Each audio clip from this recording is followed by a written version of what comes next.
Hey everyone, welcome to part 1 of the FAQ for beginners bodybuilding or beginners fitness. Now, all these questions get thrown around everywhere, not just my channel, literally on every YouTube channel I've ever seen. I see these in the comments all the time. So that means there are a lot of people that don't have this fundamental base knowledge. So I thought it'd be great to go over some of the frequently asked questions that I get a lot. And then, you know, as more questions come, I'll make a part 2. Now remember, being a beginner is not a bad thing, but it does mean you have a lot of work, especially in the realm of bodybuilding, aesthetics, looking good, and actually having muscle. You do have a very long journey, so you need to understand and you need to realize that this is not something that's gonna happen over the course of weeks. This is something that's gonna happen over the course of months, and even more so than that, years. You know, if you wanna get somewhere special in this whole bodybuilding and this whole fitness thing, you have to go at this for years. So keep that in your mind before you even watch the rest of this video. Now, I have a lot of questions to answer, so I'm gonna try to keep the answers very, very short. Now, I'm not gonna go into super long detail, but I'm gonna try to give you as much information as I can in the short period of time that I go into. So the first question is, what workout should I do? This is the one I get almost the most. What should I do? What should I work out? I work out this many days, this many days. Doesn't matter how many days a week you work out. I think that if you're gonna do bodybuilding, you're lifting for the aesthetics, you should do a traditional split. Now that is chest, triceps on one day, back, biceps on another day. Then you can either combine legs and shoulders, or you can have shoulders be its own day and legs be its own day. Personally, since you're just beginning, I suggest the chest, tri, back, bi, and legs and shoulders days. So that means you have 3 days and then you recycle them. So it doesn't matter if you're going 4 times a week, what you would do is back, bi, chest, tri, legs, shoulders. Then for that 4th day, you would go back to the first day here and you do back, bi again. And then you just keep cycling around these. And it doesn't matter if you're going 4 days, 5 days, 6 days, you're just still gonna loop around and continue after your rest days.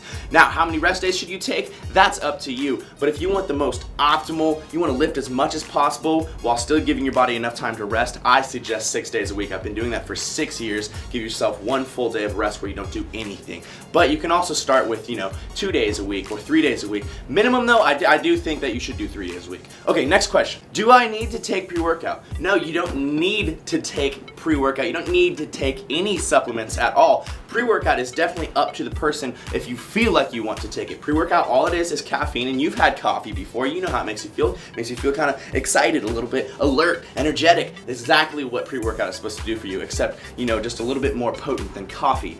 So if you feel like you need a little extra energy, you need a little kick in the ass to get started at the gym, go ahead and take pre-workout. But you don't need to take pre-workout, and it's not going to hinder your gains if you don't take pre-workout.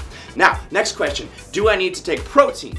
No, you do not need to take protein. This is going to be a very simple guide, but you need to get something like 1 gram of protein per pound you weigh. And if you're working out intensely and hard, that amount of protein is going to be enough for you to recuperate your body and recover from your previous workout, you know, build your muscles back up. But you don't need protein powder. The reason people take protein powder is because they can't get enough protein in their diet throughout the day, so they take protein powder to, you know, basically ensure that they're getting the amount of protein that they need to get. But you do not need to take the powder. It doesn't do anything more for you than eating, you know, 6 ounces of chicken breast. How much water should you intake? Now, I usually tell people 1 flow ounce per pound you weigh, but that can be all sorts of all over the place and a little bit confusing for some people. So, the simple minimum is at least a gallon. That's, I think, 128 flow ounces. So drink at least a gallon, but you can go up to 2 gallons. You can even go more, honestly. But if you're somewhere in between that, something like a gallon and a half to 2 gallons, that's actually gonna be pretty great. You're gonna be very hydrated, and you're gonna have great workouts because you're hydrated.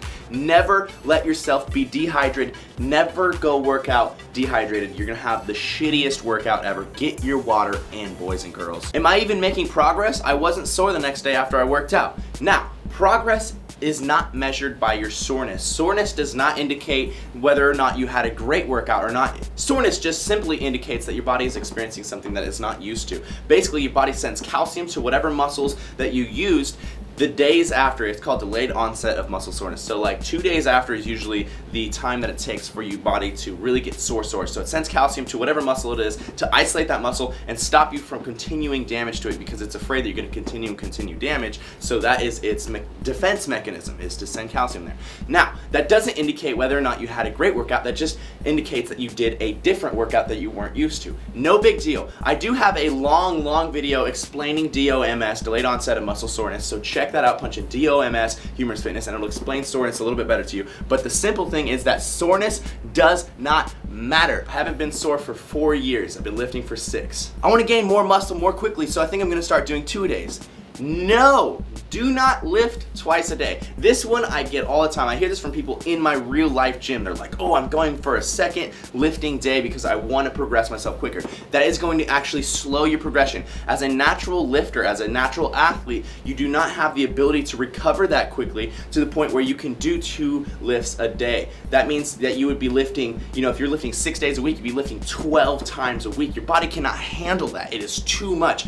You should lift 1 time a day, and if you need to come back, if you want to do a second session, then make that second session cardio, but give yourself a little space between the two. Do not ever lift twice in a day. How much sleep should you get? All too often I hear people saying that oh, I don't need sleep. I sleep like 3 or 4 hours a night. It's not a big deal. And then they wonder why that my workouts are better than them, or like their progress isn't good, or whatever it is. It's because you're not sleeping. Sleeping is a huge factor. As big of a factor as water is, as protein intake is, and as your training is. I'd say sleep is up there in those factors. So you need to get your good sleep in. Now, how much sleep should you get? That really depends on the person. I personally need 8 full hours of sleep every single night. So I go to bed, make sure that I have the ability to sleep full 8 before I have to wake up and do whatever it is I have to do the next morning. So if I have to get up at 6 o'clock, then I'm gonna go to bed at 9 so I can wake up at 5, you know what I mean? Everyone is different though. I need 8 hours, but I know some people that need 6 hours and they'll feel great. So you need to figure out what makes you feel comfortable, what you wake up and you're like, okay, I have slept enough. But don't short yourself on sleep so that you can go do whatever it is, be silly on the computer,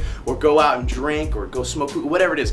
Make sure that you're getting your sleep in, or you're not gonna progress in this game. And the final frequently asked question is, how long will it take for me to look like I really lift? Now, you're gonna start looking like you have a little bit of muscle after a few months, right? It's gonna be called noob gains. You're basically getting, your muscles are filling up with glycogen, water, and you're getting a little bit of size to you, right? But you aren't really gonna see progress until, I'd say, at least 8 months down the line. Then at a year, you'll look like you have lifted for a good bit. After 2 years, you'll look like you lift. After 3 years, you'll look like you lift well. You know, you have some real shape to you, some real size to you, some aesthetics. People are gonna start, MIRIN, people are gonna start asking you questions. 4 years, then you're gonna look shredded. You're gonna look nice and aesthetic. 5 years, people are gonna be like, holy damn, you're on steroids. 6 years, people are gonna be like, oh, you're definitely on steroids. That's the whole thing, you didn't even work hard. And then from that point on, it's really just like, you're just getting more and more monstrous, and people are just hating on you more and more. So get to that point, because it's awesome. Who cares if people hate on you? People are gonna hate on you your entire journey. Enjoy it, embrace it, love it, and just keep getting bigger. All right, guys, they're the frequently asked questions I get all the time from people who are just beginning to lift. And believe me, I'm not ragging on you that you're beginning to lift. I'm actually super stoked that you're even interested in this, and I want you just to understand the fundamental knowledge so that you don't waste any time, so that you get as much progress as work that you're putting into it. You know, I want to give you the ability to have all your factors working for you instead of having some of them working against you. You have a long journey ahead of you, but I can assure you that it is the most rewarding